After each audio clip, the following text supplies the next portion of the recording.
Hi viewers. திரை இசை கவிஞர்கள் ஒவ்வொருத்தரையும் ஒவ்வொரு ஸ்பெஷாலிட்டி இருந்தே வந்திருக்கு. பட்டுக்கோட்டைனா அரசியல் புரட்சி. எம்ஜிஆரே சொல்லியிருக்காரு, அவருடைய பதவி நாற்காலிக்கு 4 கால்கள் இருக்குன்னா அதுல ஒரு கால் பட்டுக்கோட்டையாரின் பாட்டு அப்படின்னு. கண்ணதாசன்னா எதுகை மோனை, சந்தம், வார்த்தை ஜாலம். வாலி கேட்கவே வேண்டாம், நம்மளே பெயர் சூட்டி இருக்கோம், வாலிப கவிஞர் வாலி அப்படின்னு. வைரமுத்துனா எக்ஸ்ட்ராடினரி கற்பனை, நவீனம், விஞ்ஞானம் வரிகள்ல. பெண்ணினுடைய நுண்ணுணர்வுகளை வரிகளில் பிரதிபலிப்பது தாமரை. இப்படி ஒவ்வொரு கவிஞருக்கும் தனித்துவம் இருக்கிற மாதிரி நூற்றுக்கணக்கான பாடல்களுக்கு லிரிக்ஸ் எழுதின ராஜா சார் ஒரு மாபெரும் கவிஞர். அவருடைய அந்த ஸ்பெஷாலிட்டி, அவர் எழுதுற வரிகள்ல உள்ள ஸ்பெஷாலிட்டி, தனித்துவம் என்ன என்பதை தான் இந்த பதிவுல நம்ம பார்க்க போறோம். அவர் இயற்றிய பாடல்களை கேட்கலாம். அதுக்கு முன்னால இந்த சேனலை சப்ஸ்கிரைப் பண்ணுங்க, அப்பதான் சுவாரஸ்யமான தகவல்களை நான் உங்களிடம் வந்து சேர்க்க முடியும். நம்ம இயல்பா சிந்திக்கிறது தாய்மொழியில. எத்தனை மொழிகள் தெரிந்தாலும் கனவுகள் தாய்மொழியில தான் வரும், கற்பனை அதுலதான் ஊற்றெடுக்கும். ஆனா இது சாதாரண மனிதர்களுக்கு. ராஜா சார் சாதாரண மனிதரா நமக்கு தெரியாது. 4 கன்னட கவிஞர்கள் உட்கார்ந்து இருக்காங்க. ஜெயிலுக்குள்ள இருக்கிற கைதிகள் வந்து ஜாலியா பாடுற மாதிரி ஒரு பாட்டு, அந்த மாதிரி ஒரு சிச்சுவேஷனுக்கு. ஆனா அவங்களால இயற்ற முடியாத அந்த பாட்டை ராஜா சார் கிருஷ்ணனை பார்த்து, கிருஷ்ணா நீ ஜெயிலுக்குள்ள பிறந்த ஆனா வெளியில வந்துட்ட, நாங்கெல்லாம் வெளியில பிறந்தோம் ஆனா ஜெயிலுக்குள்ள வந்துட்டோம் அப்படின்னு சொல்ற மாதிரி ஒரு முழு பாட்டையும் கம்போஸ் பண்ணிருக்காரு, அதுவும் கன்னட மொழியில. 4 கன்னட கவிஞர்கள் என்னை சுற்றி உட்கார்ந்துருக்காங்க பாட்டு எழுதுவதற்காக. நான் என்ன டியூன் போடுவேனோ அதற்கு பாட்டு எழுதுவதற்காக உட்கார்ந்துருக்கிறார்கள். அவர்களுக்கு டியூன் கொடுக்குறேன்.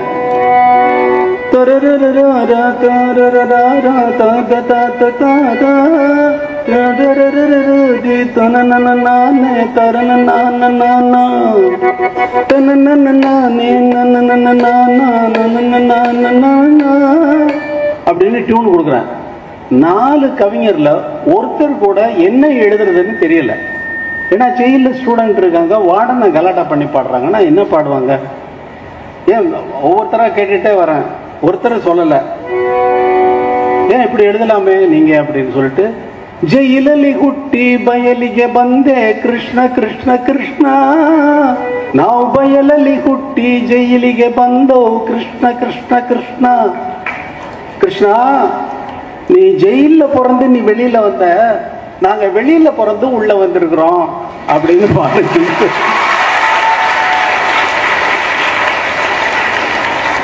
சோர குருவே கிருஷ்ணா இது சோர ராஜ்யவல்லோ, திருடர்களுடைய தலைவனே கிருஷ்ணா இது திருடர்களுடைய ராஜ்யம் அல்லவா இது?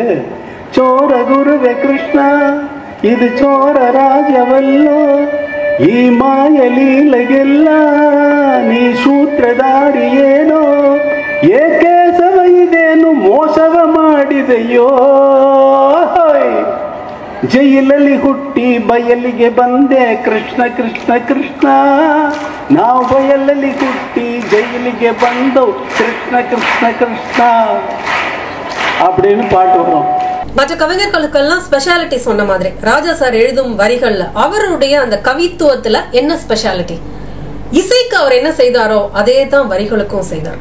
ஒரு சாரார் மட்டுமே புரிந்து கொண்டு கேட்டுக்கொண்டிருந்த அந்த காம்ப்ளெக்ஸ் கர்நாடிக் இசைய எல்லாரும் புரிஞ்சுக்கிற மாதிரி அதனுடைய ராகங்களை வச்சு பாடல்களை அமைச்சு அந்த கர்நாடிக் இசை தேர வடம் பிடிச்சு இழுத்து வந்து பட்டி தொட்டிகள் எல்லாம் கேட்க செஞ்சார். ஒரு எளிய சாமானிய மனிதரையும் ரசிக்க வச்சாரு.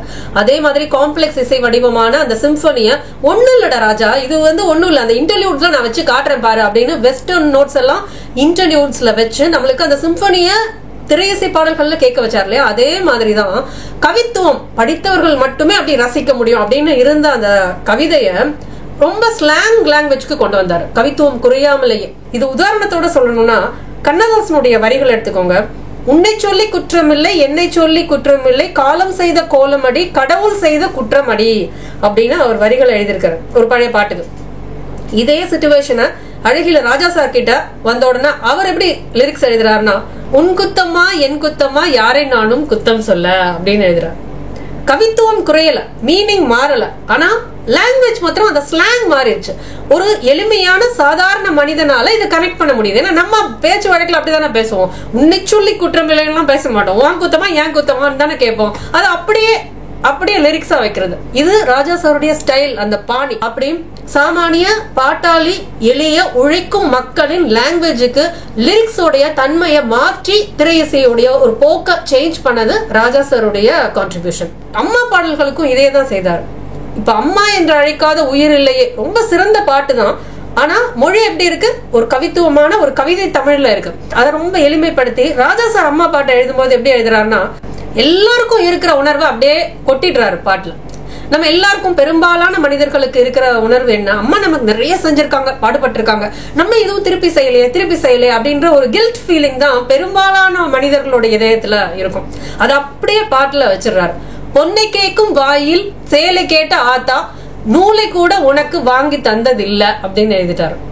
பிள்ளை பெத்த நோவை எந்த பிள்ளை தீர்த்தது உண்டு. எல்லா கடனையும் அடைச்சிடலாம், அம்மா பட்ட கடனை எந்த பிள்ளையாவது அடைக்க முடியுமா அப்படின்னு நினைக்கிறோம்ல, நினைக்கிறத அப்படியே எழுதுது. அது ரொம்ப இயல்பாவும் ரொம்ப பவர்ஃபுல்லாவும் அட் டைம்ஸ் இருக்கும். சொன்னா துயர் தீராது பொன்ன போலாத்தா என்ன பெத்து போட்டா அடி என்ன பெத்தாத்தா கண்ணீரத்தான் பார்த்தா. எனக்கு கண்ணு கழிஞ்சிச்சு இந்த பாட்டு. ஏன்னா இந்த பாட்டு கேட்கும் போதெல்லாம் எனக்கு எங்க அம்மா ஞாபகம் வந்துடும். ஏன்னா எல்லாருக்குமே இந்த பாட்டு ரொம்ப ஒரு என்ன சொல்றது,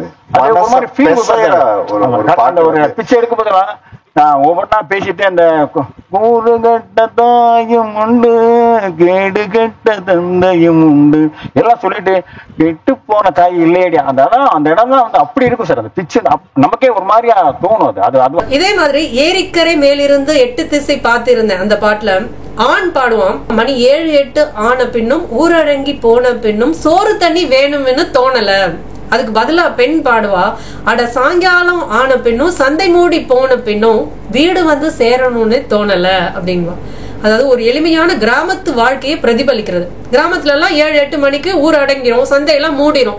அவங்களுடைய உணர்வுகளை வடித்து பாடல் வரிகளா கொடுத்து ஒரு நெருக்கத்தை ஏற்படுத்துற வல்லமை வந்து ராஜா சாருடைய லிரிக்ஸுக்கு இருக்கு.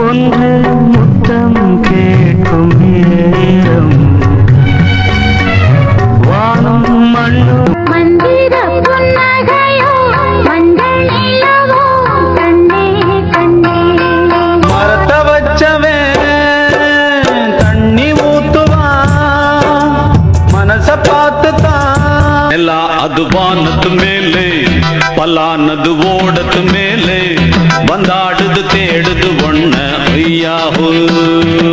பிச்சை பாத்திரம் ஏந்தி வந்தேன் ஐயனே என் ஐயனே. பெண் மனசு ஆழம் என்று ஆம்பளைக்கு தெரியும். அறியாத வயசு புரியாத மனசு ரெண்டும் இங்கே காதல் செய்யும் நேரம். இந்த ராசாத்தின் மனசுல என் ராசா ஒன்னே நப்புத்தான் புது நேசம் உண்டானது. எங்கிருந்தோ அழைக்கும் உன் கீதம் என்னுயிரில் கலந்தே அது பாடும். இசையில் தொடங்குதமா விரக நாடகமே நெடுக காட்டு மல்லி யாரும் அத பார்க்கலி. யாரும் விளையாடும் தோட்டம் திறந்தோறும் ஆட்டம் பாட்டம் போட்டாலும் பொறுத்து கொண்டு கண்ணே நவமணியே உன்னை காணாமல் கண்ணுறங்குமோ. குயில் பாட்டு வந்ததுங்க இளமானே. இந்த லிஸ்ட்ல அழகான தத்துவ பாடல், மரத்தை வச்சவன் தண்ணி ஊத்துவான் மனச பார்த்து தான் வாழ்வ மாத்துவான், ஏ மனமே கலங்காதே வீணாக வருந்தாதே பாரங்கள் எல்லாம் படைத்தவன் எவனோ அவனே சுமப்பான். இது எப்படின்னா, நம்ம கஷ்டத்துல இருக்கும்போது நம்ம ஃப்ரெண்டு வந்து சும்மா கவலைப்படாதடா வருத்தப்படாத கடவுள் இருக்கான் அவன் பார்த்துப்பான் அப்படின்னு சொல்ற மாதிரி. இந்த பாட்டு அவரு அந்த படத்துல ரஜினிக்காக எழுதியிருப்பாரு. ரஜினி சார் அப்பதான் திரையில ஃபேமஸ் ஆயிட்டு வந்துட்டு இருக்காரு. அப்ப அந்த பாட்டுல ரஜினி சாருக்கே தீர்க்க தரிசனத்தோட ஒரு சில வரிகளா ராஜா சார் அதுல வச்சிருப்பார். ஒரு கவிஞரிடம் இருக்கக்கூடிய மிகப்பெரிய சக்தி தீர்க்க தரிசனம். பாரதியாரை நம்ம கொண்டாடுறதும் அதுக்காக தான். பாரதியார் வந்து பல காலத்துக்கு முன்னாலேயே நிலாவுல கால் பதிக்கணும், நார்த் இந்தியால இருக்கிற கோதுமை பண்டத்தை நம்ம சுவைக்கணும், கையில செல்போன்ற கருவி வரணும் அப்படின்ற தீர்க்க தரிசனங்கள்லாம் அவருடைய கவிதை வரிகள்ல வெளிப்பட்டது. அதே மாதிரி ரஜினி சார் பிற்காலத்துல சூப்பர் ஸ்டார் வருவாரு அப்படின்னு ஒரு தீர்க்க தரிசனமா வரிகள் அந்த பாடல்லே ராஜா சார் வச்சிருப்பாரு. ஊரெல்லாம் உன் பெயரை போற்றும் நாள் வரும், காத்திருப்பது எத்தனை பேரோ உன்னிடம் தோற்பதற்கு அப்படின்னு ஒரு பூஸ்டா இருக்கும் அந்த வரிகள். இந்த லிஸ்ட்ல இசையில் தொடங்குதமா விரக நாடகமே அந்த பாடல் ஹேராம்ல இடம்பெற்றது. ஹேராம் திரைப்படம் உங்களுக்கு எல்லாருக்கும் தெரியும். ஏற்கனவே எடுக்கப்பட்ட காட்சிகள், வேற வழி இல்லாம கமல் ராஜா சார்கிட்ட போய் அந்த லிப் மூவ்மெண்ட்டுக்கு சிங்க் பண்ணி பாடல் இசைத்து வரிகள் போட சொல்லியிருந்தாரு. அப்படிதான் அவர் எல்லா பாடல்களையும் அமைச்சாரு. முடிச்சதுக்கு அப்புறம் ராஜா சார் கமல்கிட்ட கேக்குறாரு, உங்க வரைமுறைக்கு ஏத்த மாதிரியே அந்த லிப் சிங்க்கு ஏத்த மாதிரியே நான் எல்லா பாடல்களையும் அமைச்சிட்டேன், இப்ப நானாக சுயமா பாடல் இயற்றி போடுறதுக்கு ஒரு இடம் கொடுங்க அப்படின்னு கேக்குறாரு. கமல் எல்லாத்துலயும் ஃபில் ஆயிடுச்சு, இடமே இல்லையே அப்படின்னு சொல்லும்போது இல்ல ஒரு இடம் இருக்கு அப்படின்னு சொல்லி அவர் இயற்றின பாடல் தான் இந்த இசையில் தொடங்குதமா. கமல் வந்து அவருடைய துணையோட எந்தவித பிசிக்கல் கான்டாக்டும் இல்லாம ஒரு மாதிரி விலகியே தான் இருப்பாரு. அவர் பாங்கெல்லாம் போட்டுட்டு ஒரு நாள் வீட்டுக்கு வரும்போது அவங்க 2 பேருக்கு நடுவில் ஒரு ரொமான்ஸ் நடக்கும். அதுதான் இந்த இசையில் தொடங்குதமா விரக நாடகமே, வசந்தம் கண்டதம்மா வாடும் வாலிபமே. அதாவது வசந்தம் கண்டதம்மா வாடும் வாலிபமே என்ற அந்த ஒரு வரியிலேயே அந்த சிச்சுவேஷனையே சொல்லி முடிச்சிட்டாரு ராஜா சார். இன்னொன்னு அந்த லிஸ்ட்ல இருக்கக்கூடியது நிலாது வானத்து மேலே பலானது ஓடத்து மேலே. ராஜா சாருடைய தோற்றம், அவருடைய தன்மை, அந்த சாமியார் லுக் இதெல்லாம் பார்த்தா பலானது ஓடத்து மேலே எல்லாம் இவர் எழுதியிருக்காரா அப்படின்றத ஒரு ஆச்சரியமாவே நமக்கு இருக்கும். ஆனா சாத்து நடை சாத்து, ஜிங்கிட்டி ஜிங்கிட்டி உனக்கு, பலானது ஓடத்து மேலே, இந்த மாதிரி நிறைய இரோட்டிக் சாங்ஸையும் அவர் எழுதியிருக்காரு. இந்த நிலாது வானத்து மேலே சாங்ல ஒரு சில வரிகள் அவர் தன்னைத்தானே குறிப்பிட்டு எழுதியிருப்பாரு. அதாவது துடிக்கிற ஆட்டத்தை திரையினில் பார்த்திருக்கேன், விசில் அடிக்கிற கூட்டத்தில் தரையினில் ஆடி இருக்கேன், காட்டினில் மேட்டினில் உழைச்சவன்னா ஆடிட பாடிட வேண்டாமா, வறுமையின் கொடுமையை பார்த்தவன்னா உன் உடையினில் வறுமை வேண்டாமா. இந்த மாதிரி லைன்கள்லாம் இவர் அவருக்காகவே எழுதிக்கிட்டது. அதாவது வறுமையின் கொடுமையெல்லாம் நான் பார்த்திருக்கேன், திரையில ஆட்டத்தை பார்த்திருக்கேன், தரையில நின்று விசில் அடிச்சு ஆடி இருக்கேன், இதெல்லாம் வந்து தன்னைத்தானே அவர் குறிப்பிட்டு எழுதினது ரொம்ப சுவாரஸ்யமானது. இந்த லிஸ்ட்ல இன்னொரு பாட்டு நீங்க பாத்திருப்பீங்க, பெண் மனசு ஆழம்னு ஆம்பளைக்கு தெரியும். அந்த பாட்டு என் ராசாவின் மனசுல திரைப்படத்துல, அதுவும் கிட்டத்தட்ட இந்த ஹேராம் மாதிரி தான். படம் எல்லாம் எடுத்து முடிச்சாச்சு. அதனோட டைரக்டர் கஸ்தூரி ராஜா சொல்றாரு, எல்லாம் எடுத்து முடிச்சதுக்கு அப்புறம் ராஜா சார் சொல்றாரு, இந்த இடத்துல பேக்ரவுண்ட் மியூசிக் நல்லா இல்ல, இந்த இடத்துல ஒரு பாட்டு வந்தா நல்லா இருக்கும் அப்படின்னு சொல்லியிருக்காரு. அவர் வந்து பாட்டுக்கு நான் எதுவும் எடுக்கலையேன்னு சொல்லவும், இருக்கிற எடிட்டட் சீன்ஸ் வச்சு நானே கிரியேட் பண்றேன்னு சொல்லிட்டு ராஜா சார் வந்து ஒரு பாட்டை கிரியேட் பண்ணிருக்காரு. அதுதான் பெண் மனசு ஆழம்னு ஆம்பளைக்கு தெரியும். ஆனா அது எக்ஸாக்டா போய் செட் ஆயிருக்கு அப்படின்னு ஆச்சரியப்படுறாரு டைரக்டர். இதே மாதிரி இன்னொரு பாட்டையும் ராஜா சார் எழுதியிருப்பாரு இன்னொரு ஒரு படத்துல. அதாவது ஆறும் அது ஆழம் இல்ல, அது சேரும் கடல் ஆழம் இல்ல, ஆழம் எது ஐயா, அது இந்த பொம்பளை மனசுதான் ஐயா அப்படின்னு. அதாவது பெண்கள் ஏமாத்துறாங்க அப்படின்னு சொல்வதற்கான ஊமை அப்படி எப்படி சொல்றாருன்னா, அதுல சில வரிகள்லாம் ரொம்ப ஊமையின் உச்சமா இருக்கும். தண்ணியில கோலம் போடு, ஆடி காத்தில் தீபம் ஏத்து, ஆகாயத்தில் கோட்டை கட்டு, அந்தரத்தில் தோட்டம் போடு, ஆண்டவனை கூட்டி வந்து அதுக்கு அங்க காவல் போடு, அத்தனையும் நடக்கும் ஐயா, ஆசை வச்சா கிடைக்கும் ஐயா, ஆனா கிடைக்காது எது நீ ஆசை வச்ச மாது அப்படின்னு சொல்லியிருப்பாரு. இது வந்து யாருமே செய்யாத ஒரு கற்பனையின் உச்சம். ராஜா சார் அடிக்கடி சொல்ற விஷயம், ரொம்ப யோசிச்சு பிரம்மாண்டமான வார்த்தைகளையும் கவித்துவம் அப்படின்ற பேர்ல கடினமான சொற்களையும் மெட்டு மேல வந்து ஃபோர்ஸ் பண்ணி உட்கார வைக்க கூடாது. மெட்டுக்கு இயல்பா எது பொருந்துமோ அதுதான் வார்த்தையா அமையணும். அதாவது திரை இசை பாடல் அமைக்கிறதுங்கிறது சிற்பத்தை செதுக்குற மாதிரி, எக்ஸ்ட்ராஸ் எல்லாம் வெட்டி விட்டுட்டா அந்த சிற்பம் அழகா அமையும் அப்படின்றதுதான் அவரோட கருத்து. அவர் அடிக்கடி வாலி சாரை புகழ்ந்து இதைத்தான் சொல்லுவார். வாலி சார் சிம்பிளான சொற்கள் தான் போடுவார். சுந்தரி கண்ணால் ஒரு செய்தி, சொல்லடி இந்நாள் நல்ல தேதி. வார்த்தையை பார்த்தா ரொம்ப எளிமையா ஒண்ணுமே இல்லாத மாதிரி தான் இருக்கும். ஆனா மெட்டில் அது உட்கார்ந்தோன்னா அந்த வார்த்தைகள்லாம் சிறகு முளைச்சு அதெல்லாம் எங்கேயோ பறந்து நம்மளை எடுத்துட்டு போயிடும். அந்த மாதிரிதான் வார்த்தைகள் மெட்டில் அமையணும் அப்படின்னு அவர் சொல்லுவார். ஒரு சமயம் யுகபாரதி அவர்கிட்ட பாடல் எழுத உட்காரும் பொழுது கொஞ்சம் டைம் எடுத்துக்கிட்டு நான் புதுசா யோசிக்கிறேன் சார் அப்படின்னு சொல்லியிருக்காரு. அதுக்கு ராஜா சார் யோசிச்சா புதுசே வராதுடா அப்படின்னு சொல்றத பாருங்க. ராஜா சார்ட்ட ஒரு தடவை பாட்டு எழுதும் போது ஒரு தடவை வந்து எழுதிட்டே இருந்தேன். ஒரு அரை மணி நேரம் ஆயிடுச்சு.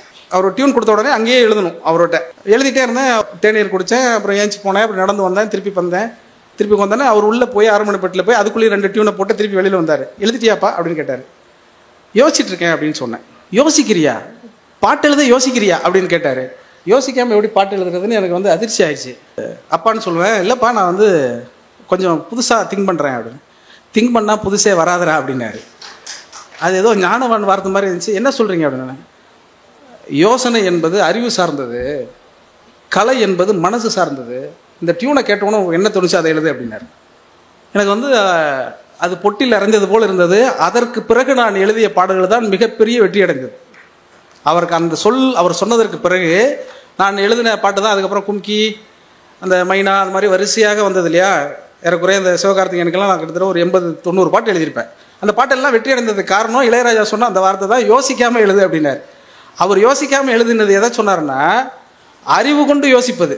அதாவது அந்த சொற்களை சந்தத்தை கேட்ட மாத்திரத்தில் உங்களுக்கு என்ன தோன்றுகிறதோ அதை எழுதணும். அதுதான் அது இந்த பாடல் எழுதுவதனுடைய மிக முக்கியமான ஒரு உத்தி. அந்த உத்தி வந்து எனக்கே ஒரு கிட்டத்தட்ட ஒரு 400 பாட்டு எழுதினதற்கு பிறகுதான் பிடிப்பட்டது. கவிஞர் மேத்தா ஒண்ணு சொல்லுவாரு, உதயகீதம் திரைப்படத்துல பாடு நிலாவேன்னு ஒரு பாட்டு உண்டு. அதாவது ரேவதி ஜெயிலுக்கு வெளியில நிலா ஒளிச்சத்துல நின்னுட்டு பாடு நிலாவேன்னு ஒரு பாட்டு பாடுவாங்க.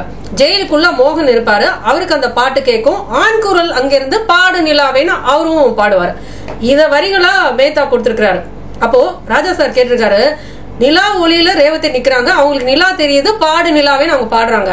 ஜெயிலுக்குள்ள இருக்கிற மோகனுக்கு நிலா எங்க தெரியும், அவனும் எப்படி பாடு நிலாவேன்னு பாடுவான் அப்படின்னு கேட்டிருக்காரு. மேத்தா என்ன சொல்றதுன்னு தெரியாம முழிக்கவே ராஜா சாரே அதுக்கு பதிலும் சொல்லியிருக்காரு. ஒரே ஒரு சின்ன மாற்றம் பண்ணிக்கலாம், ஆண் குரலுக்கு பாடு நிலாவைக்கு பதிலா பாடும் நிலாவேன்னு எழுதுங்க. அதாவது அவர் ரேவதிய பார்த்து பாடும் நிலாவேன்னு பாடுற மாதிரி இருக்கட்டும் அப்படின்னு அமைச்சிருக்காரு அந்த பாடலை. இது இந்த பாடலுக்கு இன்னும் கொஞ்சம் ஆழத்தையும் அதை வேற ஒரு உயரத்துக்கும் எடுத்து சென்றிருக்கு. நம்ம சமூகத்துல தொடர்ந்து இந்த காதல் காமம் எல்லாம் அசிங்கமானது, மட்டமானது, மறைக்கப்பட வேண்டியது அப்படின்ற ஒரு பிம்பமே தான் தொடர்ந்து கட்டமைக்கப்பட்டிருக்கு. அதனாலதான் அதை பத்தின புரிதல் வந்து சரியா இல்ல, அதை தப்பும் தவறுமா புரிஞ்சுக்கிட்டு அதுல நிறைய தவறுகள் நடக்குது. ஆனா ராஜா சார் காதல் காமம் வரக்கூடிய பாடல்கள்ல எப்படி இசையமைப்பார் தெரியுமா? தெய்வீகமான கருவிகளை தான் அதை பயன்படுத்துவார். காதலின் தீவிரத்தை காட்டும் போது 1000 தாமரை மொட்டுக்களே பாடல்ல வந்து கோயில்ல ஒலிக்கிற அந்த மிருதங்கத்தை பயன்படுத்துவார். காதல் ஓவியம் பாட்டுல கோயில் பெல்ஸையும் சர்ச் பெல்ஸையும் பயன்படுத்துவார். அதாவது நீங்க நினைக்கிற அளவுக்கு அது மட்டமானது கிடையாது, அது தெய்வீகமானது, புனிதமானது அப்படின்றத அந்த இசை கருவிகள் மூலமாவே அவர் தொடர்ந்து தெரிவிச்சுட்டே வருவார்.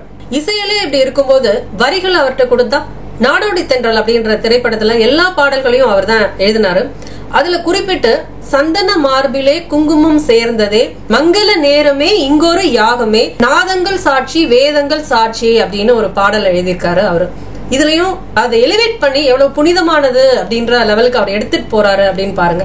அதாவது காதல் காமம்னு வந்தாலே அது ஒரு யாகம், ஒரு பூஜை, ஒரு வேள்வி, அதுல பெல்ஸ், விளக்கு இதெல்லாம் தான் அவருக்கு வரும். பல உலகம் போகும் யாத்திரை நில உலகில் நேர்ந்ததே, கனவுலகில் வீழ்ந்த ஓர் திரை நினைவுலகில் விலகுதே, வேள்வி வேள்வி காமதேவனே தோல்வி தோல்வி காதல் போரிலே. அப்படி ஆன்மீகம், புனிதம், தெய்வீகம் கலந்துதான் அவர் எப்பொழுதுமே காதலையும் காமத்தையும் பிரசன்ட் பண்ணிட்டே வர்றாரு. அதுல வரக்கூடிய அடுத்த லைன், அலை அலையாய் காதல் சங்கொலி நடு இரவில் முழங்குதே, மணிமணியாய் நாத கிண்கிணி புது கவிதை பொழியுதே அப்படின்னு அந்த வரிகள் போகும். இந்த மாதிரி அவர் அத புனிதமா கட்டமைக்கிறதுனால அது ஒரு உயர்ந்த விஷயம். நம்மளுடைய சோல்மேட் கூட நடக்க வேண்டிய ஒரு இனிமையான ஒரு நிகழ்வு நினைக்கிற அளவுக்கு மட்டமானது இல்ல அப்படின்ற ஒரு அழகான கட்டமைப்பு அவருடைய இசையிலும் பாடல்களிலும் இருக்கும். இந்த பாட்டுன்னு இல்ல, காதலை சொல்லும் அவர் எழுதும் எந்த பாட்டா இருந்தாலும் அதுல அந்த பவித்திர தன்மை இருக்கும். ஒளியிலே தெரிவது தேவதையா அந்த பாட்டுல அடுத்த லைனா என்ன வரும், கோயில் மணிய யாரு அடிக்கிறா, தூங்கா விளக்க யாரு ஏத்தரா அப்படின்னு வரும். இந்த மாதிரி காதல் பாடல்களை தெய்வீகத்தோட ஒரு பவித்திரமா அவர் கட்டமைக்கிறதுனாலேயே அவர் மீதும் அவருடைய காதல் பாடல்கள் மீதும் ஒரு தனித்துவமான மதிப்பு நமக்கு ஏற்படுது. இந்த இயல்புனாலோ என்னவோ அந்த நிலாவை தான் கையில பிடிச்ச அந்த பாட்டு அவர் ஏற்றினது கிடையாது. ஆனா அவர் மேடையில பாடும் ஒரு சந்தர்ப்பத்துல அதுல ஒரு சில விரசமான லைன்ஸ் வரும், உங்களுக்கே தெரிஞ்சிருக்கும். அந்த லைன்ஸ் அவர் பாடும் பொழுது அப்படியே இன்ஸ்டன்டேனியஸா அந்த லைன்ஸுக்கு ஒரு மாற்று அவர் பாடுவாரு. அது மேடை நாகரிகம் கருதி அவர் செய்யும் பொழுது ரொம்ப அழகா இருக்கும்.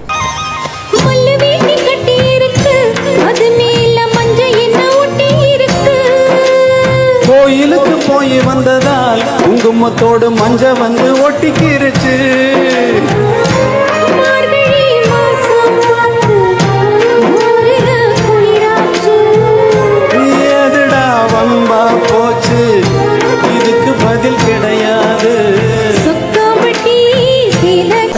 பக்தி ஆல்பத்துல இடம்பெற்றிருந்த அவருடைய ஒரு பாட்டு ஒண்ணு பாலாசார் விரும்பி கடவுள் திரைப்படத்துல அவர் அதை எடுத்துக்கிட்டாரு.